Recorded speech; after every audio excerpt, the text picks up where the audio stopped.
حضرت نوح علیہ السلام ایک ایسی قوم پر نبی بن کر آئے جو بتوں کی پوجا کرتی تھی۔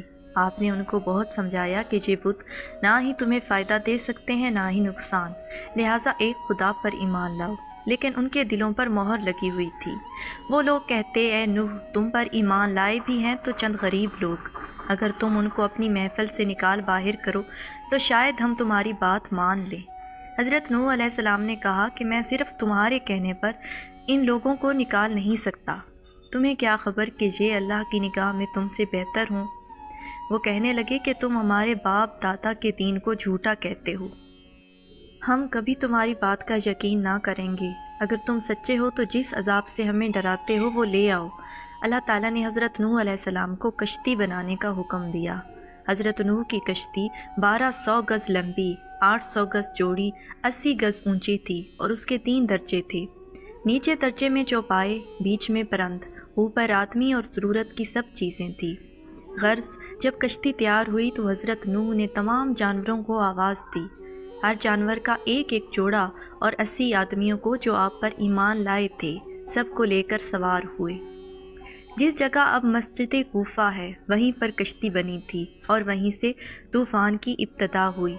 جس تنور سے پانی ابلنا شروع ہوا گویا وہ مسجد کوفہ ہی میں تھا۔ پہلے تنور سے پانی ابلنے لگا، آفتاب کو کہن لگ گیا، آسمان سے موسلا دھار پانی کی چادریں گرنے لگیں، پھر زمین کے تمام چشمے زوروں میں ابلنے لگے، پھر آسمان اور پانی کے سوا کوئی چیز نہ دکھائی دیتی تھی۔ حضرت نوح کے ایک بیٹے کا نام کنعان تھا، وہ بھی حضرت نوح پر ایمان نہ لایا تھا۔ جب سب کشتی میں سوار ہو رہے تھے تو حضرت نوح علیہ السلام نے اسے پکارا اور کہا، آ میرے بیٹے، کشتی میں سوار ہو جا۔ اس نے کہا کہ میں ابھی کسی پہاڑ کی چوٹی میں پناہ لیتا ہوں۔ حضرت نوح نے کہا کہ آج جو طوفان آ رہا ہے اس سے کوئی نہیں بچا سکتا۔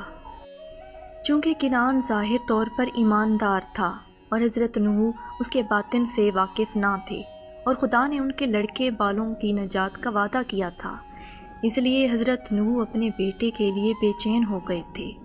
مگر خدا فرما چکا تھا کہ مجھ سے کافروں کی سفارش مت کرنا۔ پھر جب حضرت نوح علیہ السلام کو بیٹے کی حقیقت معلوم ہوئی تو آپ نے اللہ سے معافی مانگی۔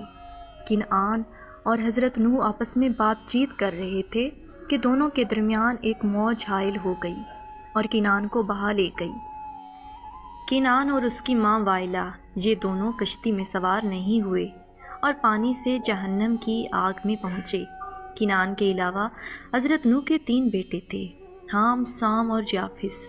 انہی کی اولاد سے دنیا آباد ہوئی، کیونکہ جب حضرت نوح کشتی سے اترے تھے تو کوہ جودی ہی کے دامن میں ایک بستی آباد کی تھی اور وہیں رہ گئے۔ اس بستی کا نام 80 آدمیوں کا بازار رکھا گیا۔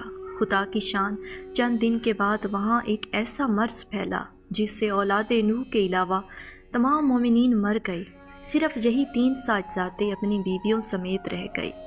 پھر انہی سے دنیا پھیلی، اس لیے حضرت نوح علیہ السلام کو آدم ثانی بھی کہا جاتا ہے۔